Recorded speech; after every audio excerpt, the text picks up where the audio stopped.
Welcome back, everybody. It is another episode of Inside Boxing Live, presented by PPV.com. It is Dan Canobio. It is Chris Algieri. Join us this summer on PPV.com, our proud presenting sponsor, with some huge fights that are coming down, one of which we'll talk about on this episode, a little cliffhanger.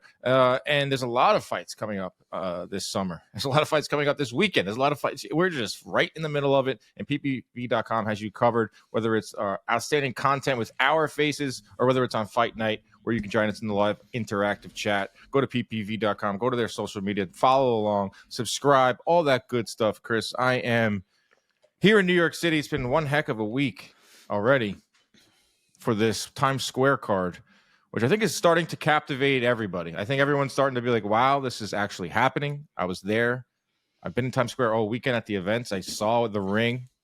And I'm telling you guys, it looks like it looks like a movie set. This is going to be some scene on Friday night in Times Square. Wow. Yeah, leading up to this, I was saying that the promotion dropped the ball on marketing this fight night, the Times Square show. But it seems like they're really ramping it up. And every day it's all over social media. You can't open up your Instagram without seeing, shots of the ring, things getting built, people doing interviews. So it does kind of seem like they were waiting for the Eubank Ben fight to be over with and then really just hit it full blast this week to get ready for this fight. So yeah, it's picking up, man. And it's starting off a crazy weekend of awesome fights. Yeah. Back to back nights of fights.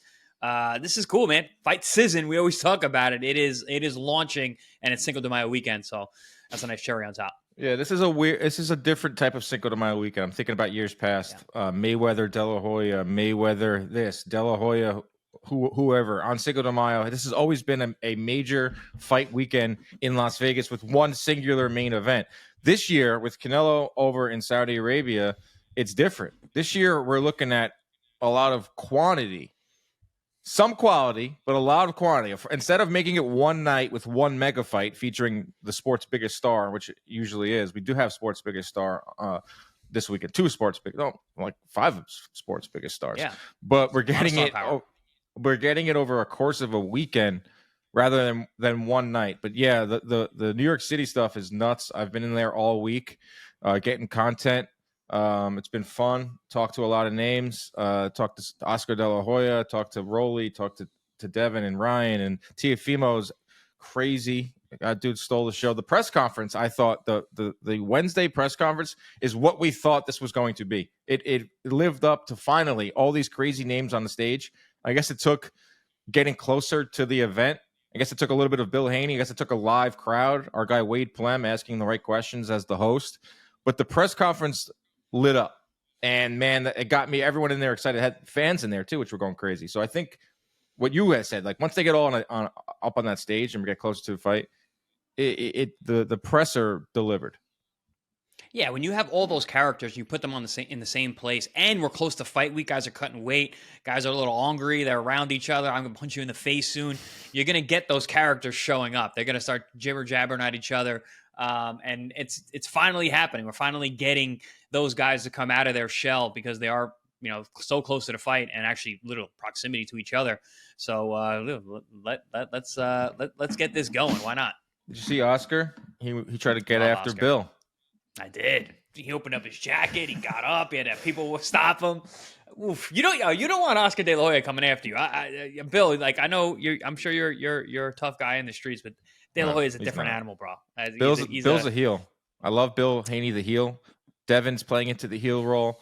Yeah, Oscar I did a little interview with him. He had on like a 3-piece double-breasted, probably like a Giorgio Armani jump off. And he told me some crazy stuff about Jake Paul that I'm sure you're going to love. And, yeah, it's been a great week. Thanks to Undisputed Video Game for sending me out to all these events. And hopefully we have them on board for the long haul because the video game is sick. We got to get Algieri in the game. I think that's the next move. Downloadable character, Chris Algieri. I was supposed to be in the game a while ago, and traveling issues, I wasn't able to actually go and do the whole thing and set up, and then I was just like, maybe it'll come up later. But yeah, and I was already supposed to be in the game, but I never went through with the actual showing up to the studio. That's so funny because I did the same thing. CompuBox has been in the game since day one. We are like an early sponsor of the game from when they first started developing it. So we have a good relationship with Ash, who's the creator and who created Steel City Interactive, who makes the video game. And I had asked him, I was on his case years ago, like, hey man, get me in the game as like a podcast host. Get me in the game in some capacity, like manager mode or like career mode. You have to stop by and do an interview with Dan. So I think we got so close to me having to go to like San Diego to their studio. Yeah. Like I think I was in LA at the time at the end of a bachelor party. And I was like looking at changing the plans. I was completely shot at the end of a bachelor party. And I could have went, but I was like, I'm just going to go home. Like there'll be another time. And then it's like one of my biggest regrets is not getting scanned into a video game and being immortalized forever. So I'm glad you share the same regret as me. It was funny. I pretty much did the same thing, and I have zero regrets. I did not want to go there and do that. I mean, listen, it'll probably end up happening anyway. I'll probably end up being in the game anyway. We both probably will. So it'll work out. But yeah, that's funny that we both have the same experience. Happens. What else is going on this week? The ring looks cool. I walked past it. I was on it. I walked past it on Tuesday when it was just starting to get built, and now it's like done. And Oscar just put out a video inside of the ring. They have it situated they have like where the ball actually drops. That's in the way back, so it's at the front end of Times Square, next to where like the New York City Police Department little like hangout is. Like they have that little building. It's like a tiny little hut thing. So it's not a lot of space. Like when they say like 300 people, they're going to be packed into that. And I guess fans will be able to watch on the screens. Like I don't know about that. There's no tickets.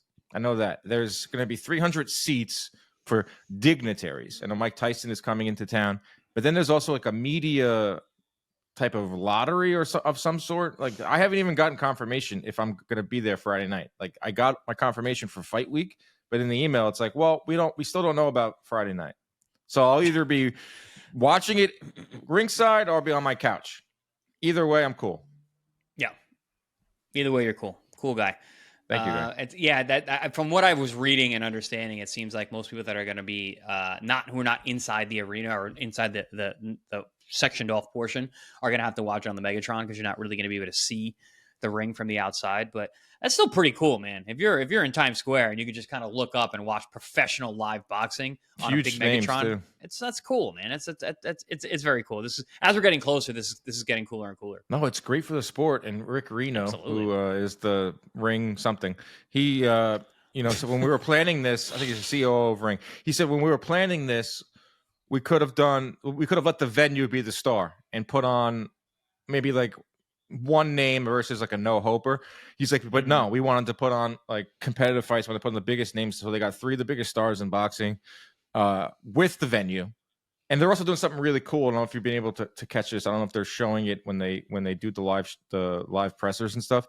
There's to kick off the night, there's a battle of the badges. There's an NYPD versus an FDNY. They're literally just 2 random guys, 2 average Joes. One guy said he has to go to work on Saturday morning. Like they have no fanfare, and they're just going up there. They're gonna duke it out. One guy, the NYPD officer, is like 15-0 versus FDNY. He has some crazy streak going. I'm kind of invested in that. He's got some experience. That's pretty dope. Yeah, so I love that they're doing that. I think that's a nice little wrinkle because FDNY. NYPD will be protecting everyone that night. They protect everyone every day in this city, this crazy New York City. So it's cool that they added that to this mega card. I think that's amazing. That's a big deal. That's awesome. Yeah, everyone made weight. So Ryan Garcia made weight under 147. Haney and Ramirez came in at 143, 144 for their fight. Talked to Rolly a little bit. Hilarious. He actually sided with the humans over the silverback gorilla. So that's which apparently a lot of guys have. I've seen a lot of social media talking to fighters, and they're like, "Well, if it's 100 to me, then I don't even need 100." I'd love that. Well, we're asking fighters, which is the worst people to ask. But apparently, I made a mistake. I should have told Rolly no devices, no weapons, hand-to-hand combat. 100 men, hand-to-hand combat. But Rolly's point was we can set traps. He's like, we've been catching gorillas. That line was actually pretty hilarious. Rolly goes, we've been catching gorillas for years, man. he threw me for a loop because I was expecting him I asked a bunch of other fighters and they were just like, oh yeah, the gorilla. And that's not a video. I can't do anything with that. No. So Rolly gave me what I was looking for. He actually went with the humans and made some astute points. Like, we can trap them. Humans build skyscrapers. You tell me 100 humans can't come together to trap one silverback gorilla? Yeah, I guess I guess we all make a lot of assumptions that, it's going to just be 100 guys in an arena fighting a gorilla, because that's how I think about it. I got interviewed for a carnivore podcast yesterday for nutrition stuff, and carnivore podcast. It came up, and I was just like, oh no. I'm like, listen, and this is my official stance on this Chris Algieri's official stance on the gorilla versus human debate. 100 men versus one gorilla.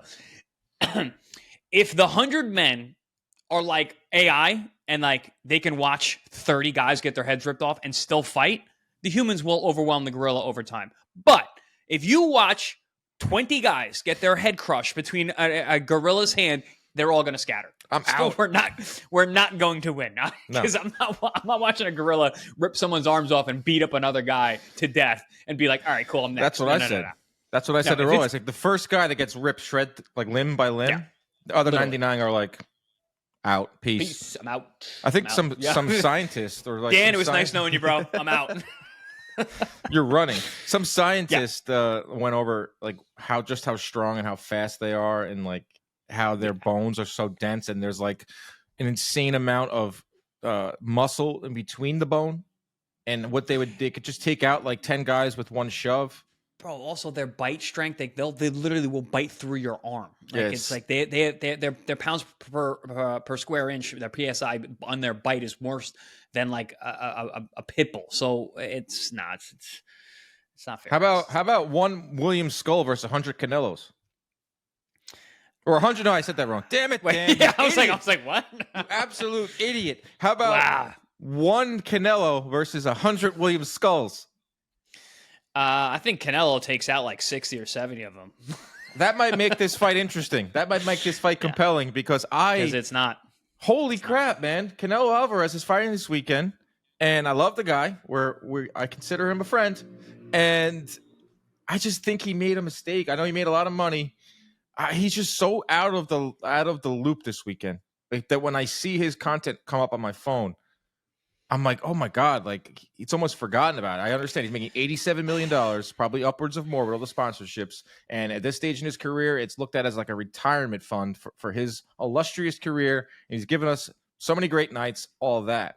But in comparison to coming off of Eubank Ben, unbelievable crowd, coming off the scene in Times Square, where it's going to be an unbelievable setting, and then looking at the face of the sport, Canelo Alvarez, on Cinco de Mayo weekend, fighting a guy who's a 20-1 underdog in what's going to be a desolate, stale Saudi arena. It's just like, wow. Like, it is what it is at this point. Canelo's not the main attraction this weekend.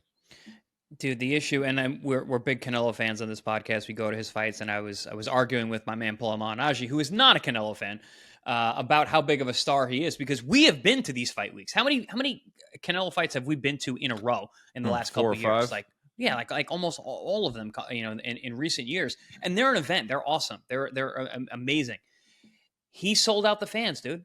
He sold out his fans. He left his fans. This is Cinco de Mayo weekend. The Mexican fans come out. We've been to Cinco de Mayo in Vegas for Canelo fight weeks. They're awesome. It's all week. The Mexican fan base they're such boxing loving people. They show up. They love Canelo. They hang out all week long. They make it a truly an event. It's like bike week. It's just crazy. The people are just around. It's so much fun. Yeah, it's nuts. And he sold them out. He's making $87 million, and more. And he's going over to Saudi. But like, dude, he sold out. He sold out. He took the money. He took the bag, dude. Counterpoint. Cinco de Mayo weekend is not a Mexican weekend.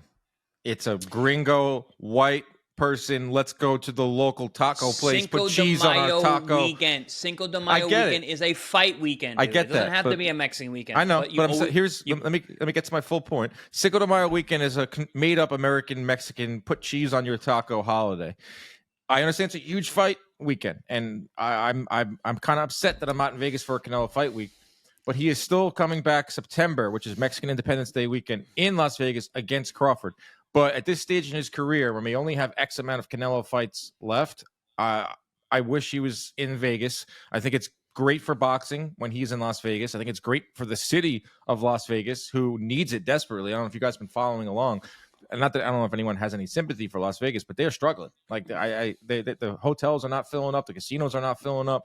When Mayweather was there for 10, 12 years straight, twice a year, he was an economy on his own. He generated hundreds of $1 million, and Canelo would do that. Not only that, for his fans and just what it means for boxing. Like, there's not too many stars left in this sport that can carry. Is a this full a counterpoint, weekend. or are you making my point for me? What are you doing? The counterpoint was the counterpoint was in the beginning, and then I talked myself back into being upset. The counterpoint was the beginning that he will be back in September. September's the real Mexican weekend, and he's fighting Crawford, which at this point I think fans are okay with that.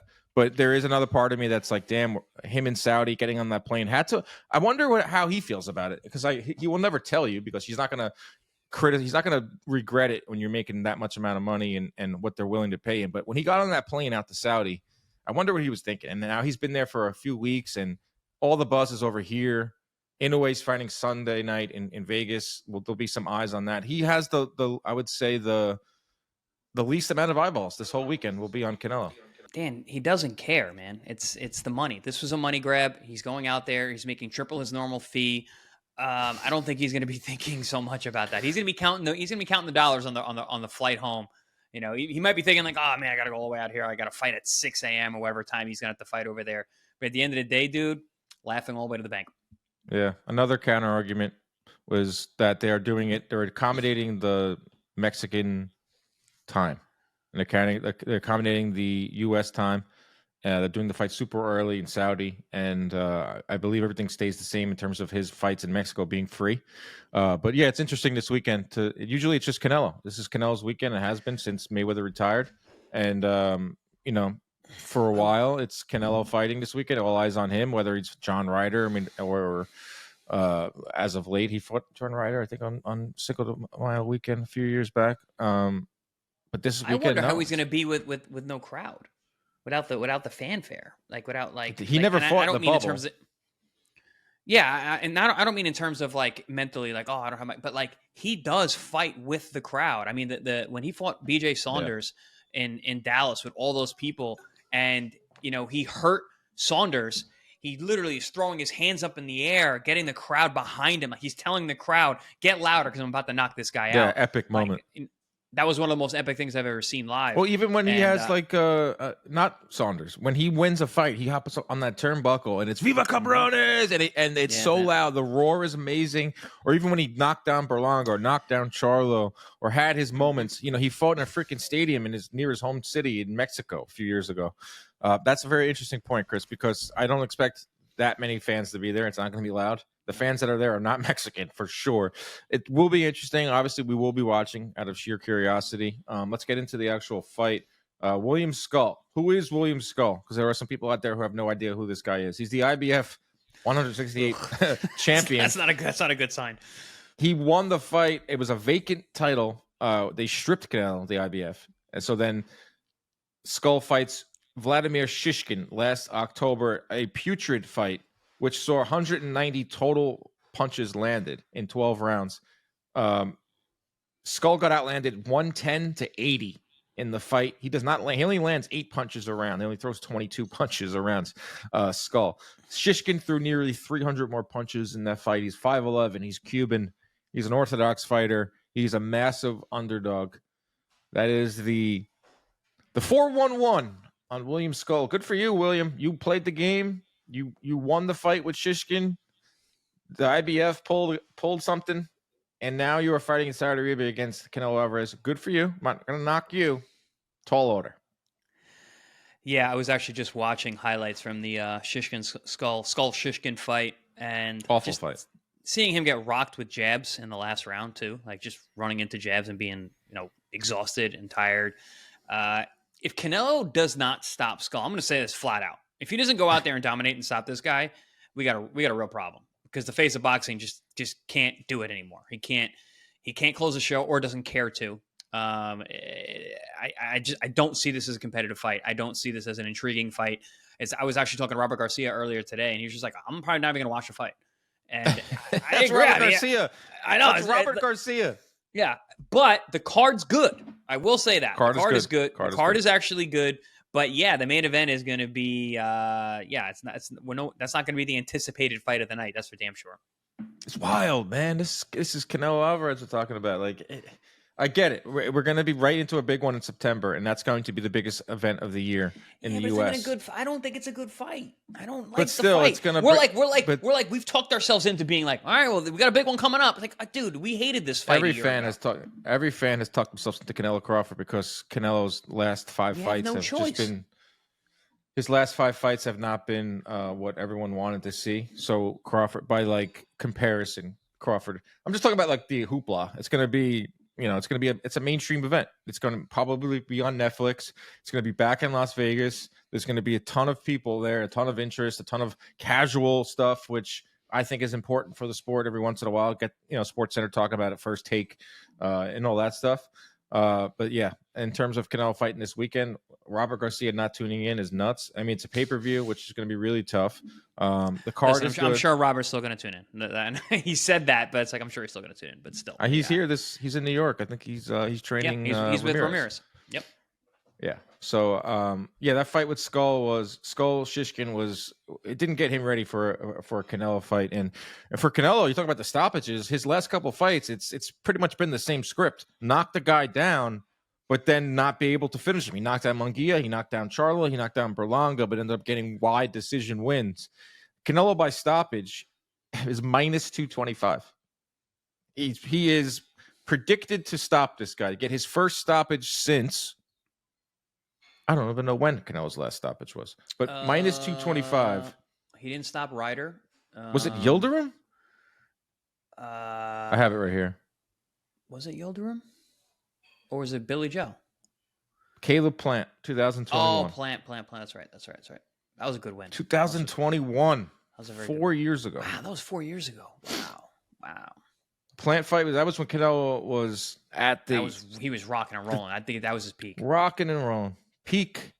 At the top of the peak. Maybe just coming down the peak. Still can see the peak, coming down a little bit on the other side. Loses to Bivol. UD's Golovkin. UD's Ryder, drops Ryder. UD's Charlo, drops Charlo. UD's Munguia, drops Munguia. UD's Berlanga, drops Berlanga. And it's come out that he was holding up Munguia. And now they're training together. Munguia is on this card. Yeah, it is what it is. It's a very, very wide odds here. I mean, minus 4,000 favorite Canelo. Canelo's stoppage is minus money. Canelo decision is plus 180, which he should not go 12 rounds with this guy. I'm looking at another Yildirim type of fight where he's just going to hammer him to the body. He's going to blitz him because, again, I was watching Scull earlier. He doesn't have enough firepower to keep Canelo off him. He's not fast enough either. He doesn't really have fast hands. He can be a bit of a stinker, but I don't think he's going to have enough distance control, hand speed, foot speed, anything to keep Canelo off him. And Big Canelo's just going to decide when he's going to dispatch this guy, I believe. But yeah, I mean, or he struggles, then that's. I know. I was actually talking about that earlier. If he struggles or goes the distance, this is a major fan turnoff. And you're starting to see fans are starting to turn. They're really not happy with the cherry picking, the kind of fighters that he's fighting, the avoiding certain guys, especially Benavidez. Even the Crawford fight, I don't know. I know we're starting to we're taking our medicine with that fight. We're just like, oh, okay, we got to do it, But it's not the fights that we want to see Canelo win at this stage or at any stage. The fans are starting to turn though, but I do expect him to go out there and destroy this guy, and then we're just looking to September. Scull plus 220. Sorry, I didn't add a zero. Plus 2,000, 2,200. To win. My brain's a little slow today, guys. That's money line? No, stoppage. Skull decision. Okay. Skull decision plus 3,000. I guess Canelo. I didn't even bother ankle, right? Canelo could roll his ankle. Add some drama to this. Stepping through the ropes. Yeah, add some drama to this. It's funny. I'm here in New York. I'm at the presser, and I'm looking at these young guns. Right, these 3 of the 4. What were they calling them a couple of years ago? The Kings, which they're not. Even though Roberto Duran is here in New York, so I'm at the workout. He's one of the true four kings. But coming up, it was Ryan Garcia, it was Teofimo Lopez, it was Devin Haney, it was Tank. And they were always being compared to each other and all that. But now we have three of those guys, three of the biggest stars. They're all around 26, 27. And they're now coming into their own. Like Ryan Garcia is a star. He's the headliner of this Times Square event. Devin Haney is a name. He's a villain. That's a star to me. If you're a villain, you're a star. And you have Teofimo Lopez, who's now just starting to get on that big stage. And this is like the next generation now. And it's just funny to see that with Canelo actually fighting this weekend, you're seeing it almost side by side where we're finally getting these guys who are 26, 27, entering their prime, entering their big fight prime too. And then you're looking at Canelo the same weekend, not getting the same attention, not fighting the biggest names. So maybe we're seeing a little bit of a changing of the guard here. Maybe we'll see if these young guys all fight each other. But it's interesting to watch because the interest is definitely on the side of the Ryan Garcia Haney Teofimo fights and them in general. You know what's interesting? They all have losses.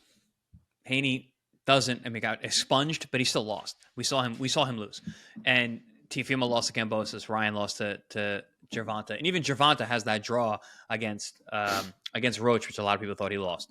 So these guys, even though they're now transitioning and they're taking over a vacancy where it seems like Canelo is on his way out when it comes to big competitive fights.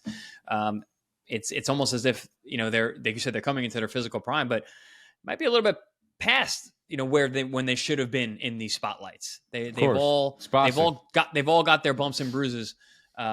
But they're still all in their 20s, right? Is any of them broken 30 yet? I think Tank's the only 30. One. That's it. Yeah, that's a good sign. But then Tank's talking about he's only going to fight for another year and a half or another 2. Well, Tank might be out of the equation. Like he might be for a number of reasons. He's not on this side of the political spectrum. He's not with Ring yet. He's not with Turkey.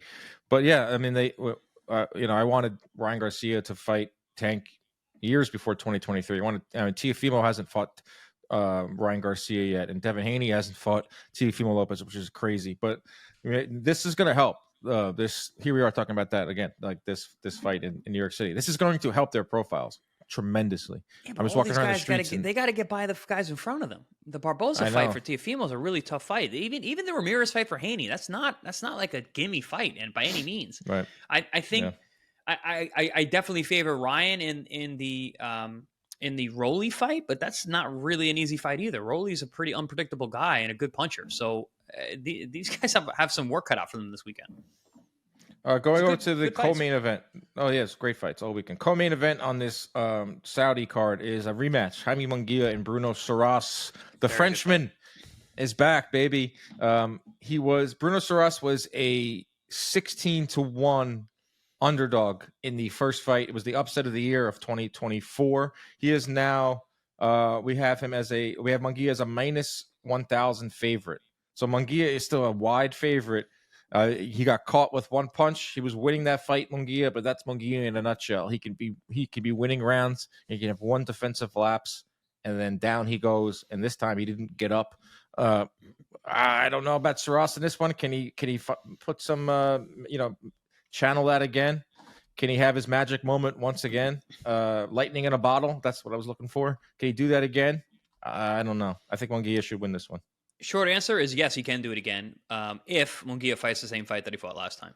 He just fought a dumb fight. He was way too over his skis, way too aggressive, way too many holes, which he tends to do anyway. But he was rushing in that fight. I called the fight. I saw it happening. He was just going face first, and Surace was just waiting. He knew his opportunity was to catch Munguia as he was being offensive and throw the big overhand rights. Because even early on, I was like, I'm watching him throw some of these shots that are just whizzing by Munguia, and I'm like, this guy's throwing some real heat, and he doesn't have a lot of knockouts, but those punches look heavy. Sure enough, he caught him and put him away. So, but do I expect that to happen again? No. I think Munguia is smart. He's with Eddie Reynoso now. They're working on things that were working in the first fight that didn't work in the first fight. But to me, this is the most intriguing matchup of any of the fights on across the 3 cards of the weekend, because really, Jaime Munguia, absolutely, Jaime Munguia has the potential to, and we've talked about him. He kind of got, pushed aside, but he's got a potential to be a really big star in this sport. He talks the talk, he walks the walk, he puts on exciting fights every single time. He obviously, got exposed in that fight with Surace. But listen, like I said, Surace could do this again. I could see it if Munguia has another one of those lapses and gets hit with one of these big shots. Who's to say he can't get knocked out again? He's been knocked out once, been knocked out by this guy.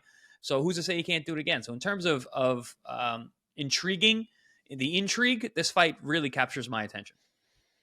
That's interesting. I wouldn't have we could have power ranked the fights this weekend. I would have this one a little bit lower because I think that Surace can't. I don't think he's going to do that again. I think Munguia is going to not fight like his normal style. I think he's going to be a lot more conservative.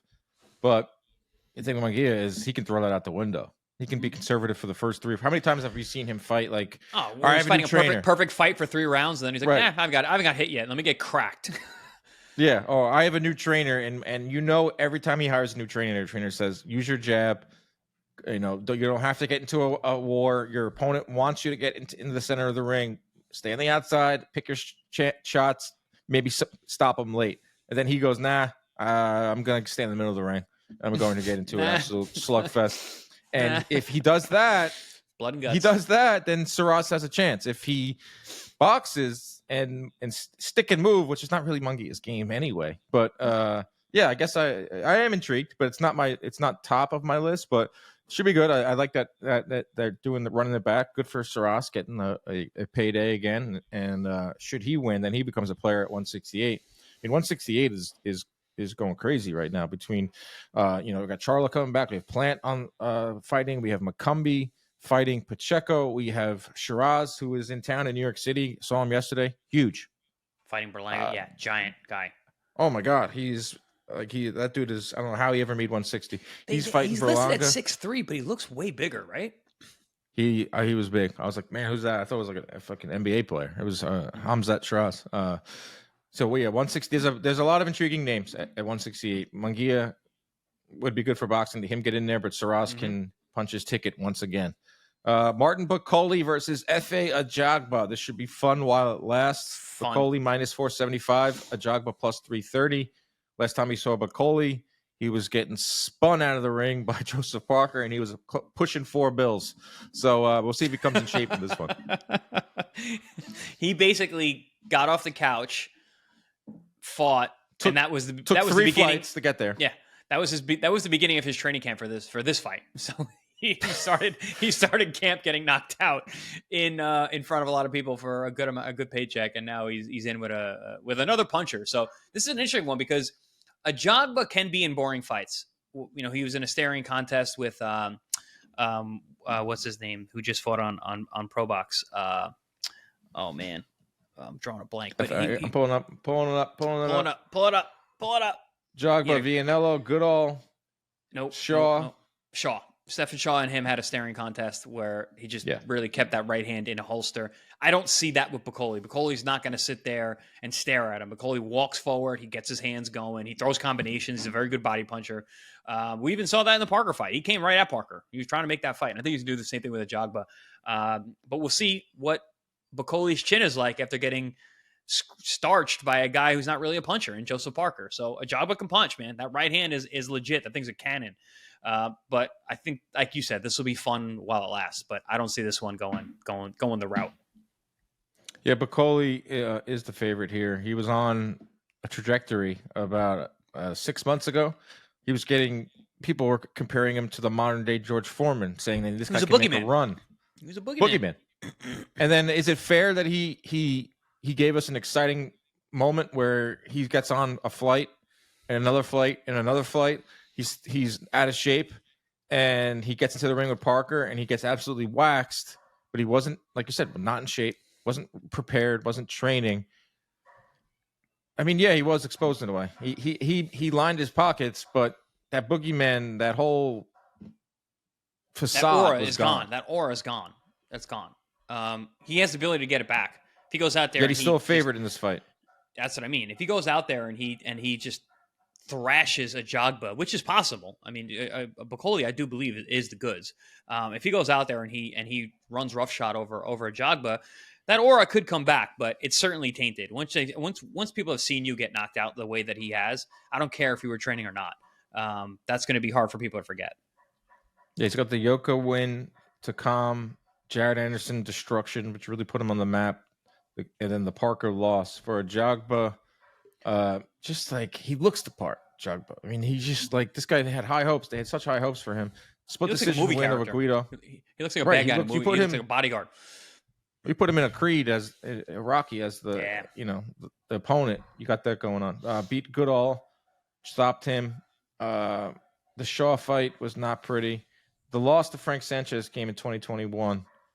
That was a while back. So that's a good fight. I like that that's on this card. Badu Jack is fighting in the WBC. I believe it's a cruiserweight eliminator. Cruiserweight is pretty interesting right now because Zurdo Ramirez is in the mix. Chris Billiam-Smith is in the mix after his win. And you have, of course, Jai Opataya, who is the class of cruiserweight. Cruiserweight is usually forgotten about. But now, I know you're not going to like this, but I'm a reporter, Chris. Sometimes I'm a journalist, and I go out there and I talk to the movers and the shakers. I caught up with Oscar De La Hoya. I said, Oscar, Zurdo Ramirez is on this undercard of Jake Paul and Chavez. This is not a mistake. You know it. I know it. Tell us. Are you angling Jake Paul for Zurdo Ramirez? Title shot? And Oscar goes, it wasn't a mistake. It could happen. What's up, East LA? Bro, that is just De La Hoya wearing his promoter hat, doing what Oscar De La Hoya does. Listen. He sees dollars. He sees Jake Paul. Of course he does. He's angling his man. Come on, it's gonna happen, bro. There's a big bag there. Happen. I'll believe when I see. It's gonna happen. I just and that'll be that'll be the end of Jake Paul. That'll be the end. Well, that's kind of. I didn't ask him for his thoughts on who would win. I think he would pick his guy and want his guy. I thought that was interesting. Got that little tidbit out of. He also told me that Chavez is training his ass off. Okay. And I said in a living room. I said in a living room, and Oscar goes, everything Chavez does is by design. He wants you to believe he's not ready for this fight. I said, okay. Interesting. It's just funny to hear like Jake. He's training poolside with margaritas as his in between round sips. Good work. It's just funny to see Oscar. He's now working with MVP on this event. Had nothing but good things to say about MVP. MVP is a great company. I work with them and Nikisa, and it's just funny because it just changes up everything when you're now working together and everything's going smooth. But we make money together. Things are different. You make money together. I mean, and that's one thing. Oscar, he's getting his guys paid. He's going out there to find money for his class, and I can appreciate that. His stable of guys. He's always he's being a promoter. He promotes, man. He gets eyes on his guys, and he gets money in their pockets. So what more can you ask for? Yep. I had him say one nice thing about every promoter, and I haven't posted it yet, but he had a lot of nice things to say besides everyone. But guess which promoter that he just still hates? Eddie Hearn? No, he was fine with that. He was Dana White. Oh, okay. I didn't expect that. He didn't say anything. He didn't say a word about Dana White. But he loves everyone else. He's willing to work with Heyman. Right. He's willing to work with everyone, but hates Dana White because Dana White, they just have a war of words, and now TKO's entering. I think there's going to be a lot of harsh words for Dana. You got a new guy coming into the mix. It's boxing's nothing but shit on boxing. Boxing is not a welcoming group of people, so it's not a welcoming business at all.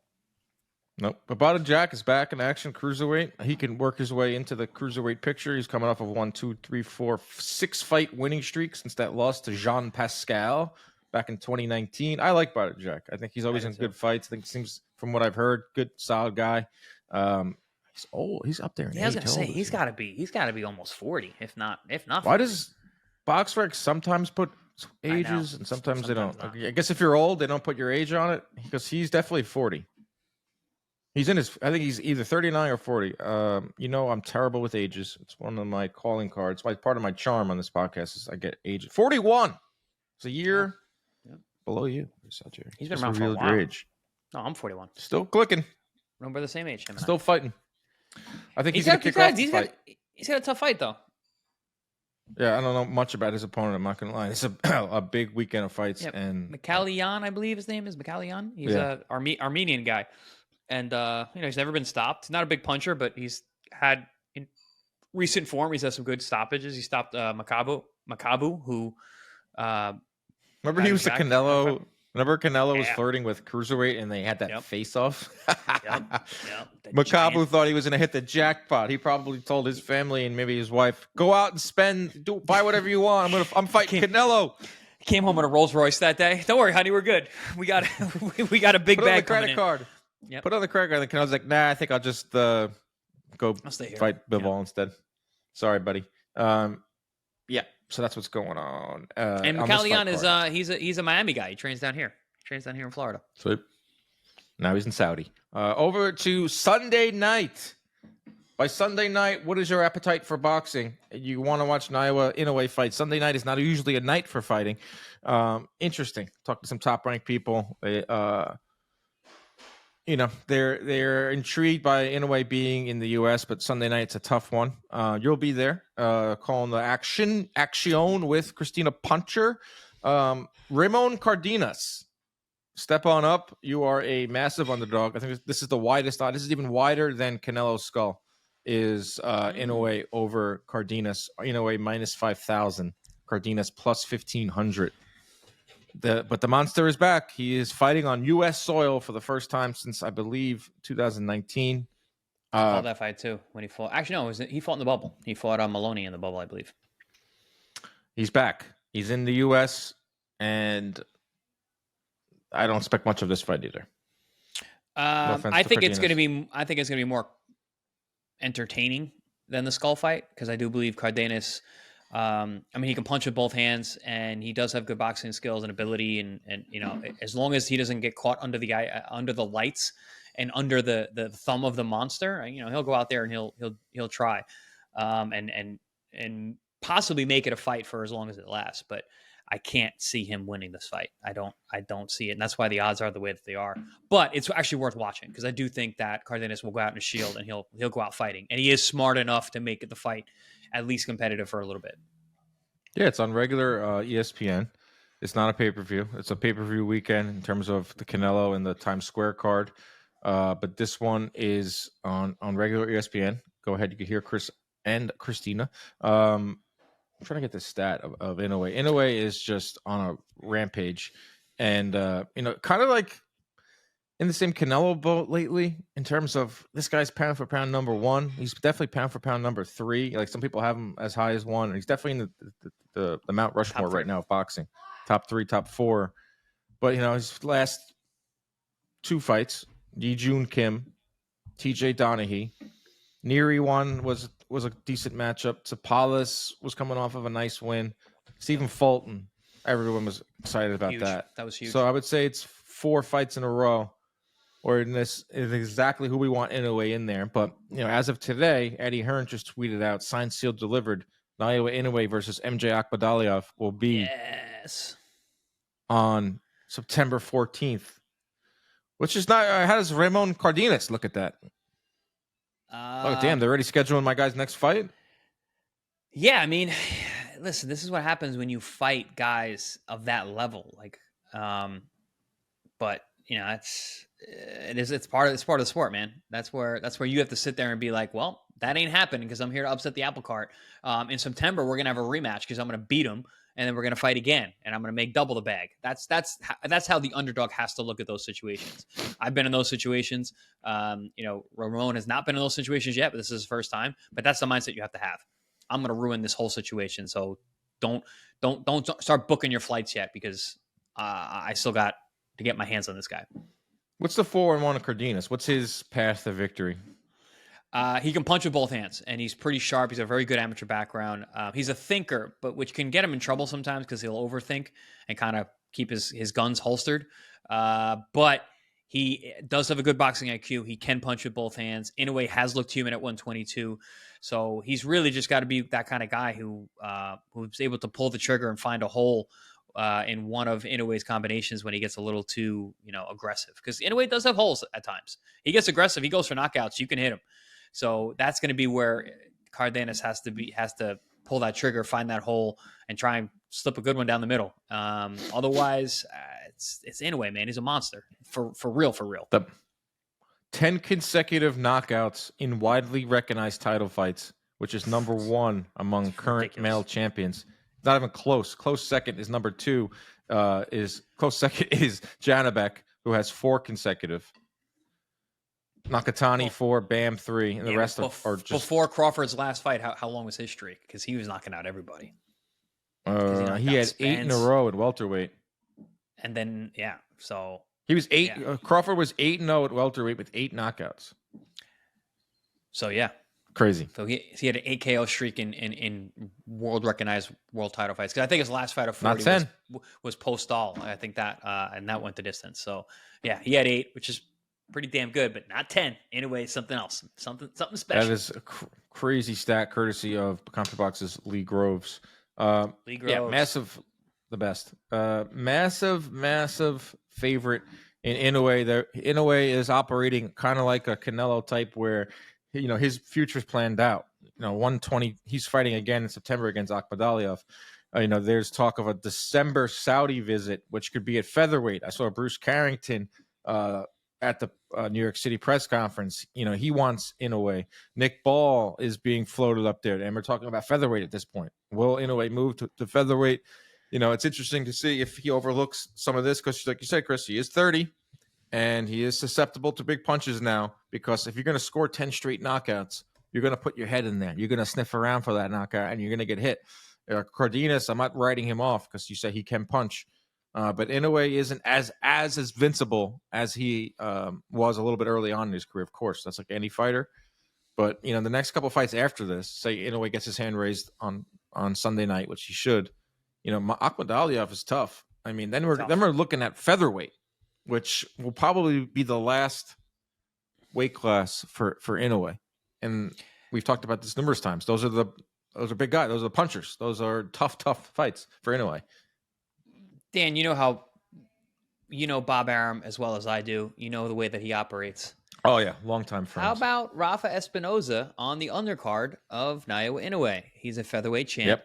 Yep. He has got a tough guy in front of him in Vasquez, but someone that I think Espinoza should beat. I think Espinoza is actually very, very good. And he's big, he's tall, he's long for the weight class. He can punch. He fights really well on the inside for a tall guy. Listen, I mean, you guys you're on the undercard. I know we have the MJ fight in September, but Inoue could fight December. He could fight January. An Espinoza fight, I'm sure he would love to welcome Naoya Inoue to featherweight. And so don't check that one off if he gets past both Cardenas and MJ, which I do believe he will. Well, Carrington, I was talking to him yesterday. I said, first off, I love the fact that after your last fight, you named names. And one of the names he didn't name, though, was Espinoza, because according to some people at Top Rank, Espinoza is not interested in the Carrington fight. But that could be, they could be. Carrington wants a title fight. Espinoza is a featherweight. He has a title. If Inoue is going to be fighting, obviously, Akhmadaliev and then moving up, unless Espinoza moves up to fight Navarrete, Espinoza versus Bruce Carrington could be a fight. And he's heading out to Vegas, he told me, on Sunday to see Inoue ringside. Espinoza is on this card as well. He is fighting Edward Vasquez, and I've called Vasquez's last fight. Edward Vasquez nearly beat Raymond Ford. Yes, in one of their fights. And a lot of people thought that he beat Cordina. Joe Cordina. I mean, this guy can fight. He has 2 losses against very, very good fighters, former world champions. And also he's fighting back down at 126. He was fighting at 130 for a while. This fight's at 26, so he's moving back down in weight. Yeah, I like this fight a lot. This might be one of the better fights of sneaky good fight that's fallen way, way under the radar because of what a crazy weekend this has been. But Espinoza is awesome. He's always action. So that is, and Emiliano Vargas is also fighting on this card out in Las Vegas, Sunday night, T-Mobile. That's going to be interesting. We will end the show talking about a little bit of news that broke 2 days ago, and that is a rematch between Sebastian Fundora and Tszyu. Will take place most likely July 19th in Las Vegas. It's the bloody rematch, Chris. I was a little shocked that this is the fight, because I was thinking it was going to be Fundora versus Zayas, and I was thinking it was going to be Tszyu versus Thurman. I don't know exactly what happened. Did Keith price himself out? Apparently, there was a rematch clause. And I had to apologize to Team Tszyu because I didn't know about this rematch clause, because the knock was, how can you put your guy in there with Fundora on short notice, lose, and not have some insurance of a rematch clause back in March of last year? But it turns out there was some type of rematch clause where Tszyu could invoke it before Fundora took a voluntary defense. So that's why this fight is happening. Fundora gives up his WBO title. Zayas will now fight for that one against the guy that Conwell beat. Hey, I don't hate it, but it's just like some more maneuvering at 154. Yeah, I like it. We were both talking about that Tszyu Thurman fight, which I like that fight too. But I like this one better. I think that Tszyu deserves to get another shot at Fundora. Like you said, he took it on short notice with a guy with a completely different style, different build, everything that what he was preparing for. A bit of a raw deal, especially with the way it happened with the cut and everything like that. So I think this is kind of justice being served for Tszyu getting a rematch. But listen, he's got to go out there and win. Fundora has gotten better as a champion, it seems like. So, but 54, one of the deepest, best divisions, most eyes on this division. This and I think 175 light heavyweight are the two deepest divisions in the sport today. Good movement, but I don't know, man. I like Tszyu. I'm a fan of Tszyu. I'm a fan of Tim Tszyu. I like the idea of Tim Tszyu being a major player in the sport. It's there's a lot of things to unpack here. Like, yeah, I think I keep saying Zayas. I think Fundora will be the favorite. But then you look at that first fight, Tszyu was on his way to, he was piecing him up in the first couple of rounds before the couldn't miss a right hand cut. But then broke goes Fundora's nose with a clean punch, guys. I mean, the cut from Fundora came from an elbow. It was an illegal accidental blow. What broke Fundora's nose and bled all night long was a legal right hand from Tim Tszyu that he set up beautifully all night long before the cut. Yeah, and Tszyu was on his way to winning that. Tszyu was the favorite. Remember, like a year ago, Tszyu was the guy at 154. He was the favorite. He was a unified champion. He was supposed to beat Thurman. He was supposed to beat late replacement Fundora. He was looking great.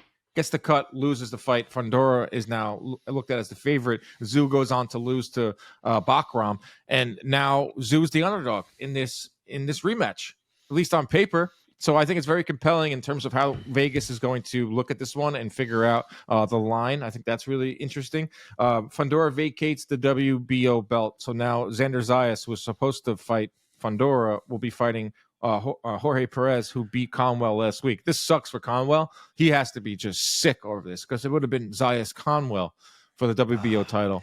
I like that fight too. That sucks. That sucks for Conwell, but he lost. I mean, there's nothing you can do about it. Like, we talk about this all the time.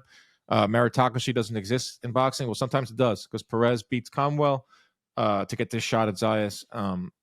That aspect of it. Perez is a tough cookie, though. That's not an easy fight for young Zayas. No, that guy's streaking. It's a big step up for him. He's on a 3-fight win streak. He scored a first-round KO with a body shot on one of the cards on Top Rank, and then he beat up that good Cujatillo. He beat him up bad. And now he's, he just beat Cromwell. He's on like you said, he's streaking right now. He's got a 3-fight win streak. That's very, very impressive. Yeah, and I'm happy Zayas is getting the shot. He should, if he beats Perez, he's right in the mix. He's WBO champion, and now he becomes the hunted at 154. This is another name. So Virgil Ortiz, he's here in New York at the press conferences. Just, he's such an interesting guy. He's just in the back. He was literally sitting in the back while the press conference was going on. No one around him. Just couldn't have been any more nondescript. Virgil Ortiz, one of the best fighters in the world, didn't want any fanfare, didn't have an entourage with him, was barely getting recognized. I don't know if that's good or bad, but I found it refreshing. Virgil just chilling. He's just a cool dude, man. He's just a cool. Bam Rodriguez is like that too. He was there too, Bam. Just chill. Bam's there as well. Just hanging out. Two of the best fighters in the world. But budding superstars, both of them, both young guys. I think they're going to be major players for years to come. And yeah, they're just cool, chill dudes. They go out there and they fuck shit up. That's what they do. Virgil couldn't, he's a dream probably for a promoter in terms of that. Like, he's never going to give you headaches. He's not going to be a Ryan Garcia in terms of a star. But man, he's so freaking good. And yeah, I was on the fence about going to the weigh-in as we record this. It's Thursday at 3:12. The weigh-in is at 6. I'm going to weigh-in. I want to see who's around. I'm not getting any more content, but I just, it's going to be nuts. Yeah, that's the show. There's 3 episodes this week. I hope everyone enjoyed it. It's exciting stuff. Like I was texting my brother who edits the show. He was like, "Oh, damn! It's like you have a real job. Like three episodes in a week. It's a lot. It's a lot of work." We normally do 2, so it's gonna be more than that though, because we did Sunday, Monday, Wednesday, Thursday. Then you're flying into Vegas Friday night. Mm-hmm. Okay, yeah. I don't know when we're gonna do our recap. I mean, the recap. I haven't thought about that. I guess the recap will be Monday. I guess it'll be Monday. A super recap, a super mega recap. Maybe we could try to do one Saturday morning after this Times Square thing. I don't know. I'm not even thinking about that far ahead. I hope everyone enjoys this mega weekend and takes it all in. There's probably some sickos out there that are going to watch every single fight. I think there's going to be some relationships that are going to end this weekend. Husbands are going to lose their kids this weekend. Honey, we got to take the kids to swim practice. No. I got to watch fights. No, I got to watch Canelo Scull. No, I got to watch Efe Ajagba. What do you mean, honey? Efe Ajagba was fighting Bakole in Saudi Arabia. Got to watch that. Expensive weekend, too. The missus is not going to love that. No, there's a bundle. As for the single Dan, I will be... watching them all. I'd say Efe Ajagba. I don't know why I said Efe Ajagba. Maybe that's something. It's a lot of shows this week, Dan. You've been live on here for a long time. Not even just the shows, it's the content too. Like grabbing everyone and trying to do a bunch of these little mini mic stuff and work with some new partners. Like your brother said, you have a job. You actually work. It's fun as hell. It's fun as hell. I want to impress our new partner at Undisputed. Going to an Undisputed. They're having a little party tonight at a loft on the west side of Manhattan for the video game. Everyone's going to be playing the video game. There's going to be a DJ. There's going to be open bar. I heard rumors that maybe Usyk will show up. He's in town. Everyone's in New York right now. Not me. Usyk is here. Not Chris Algieri.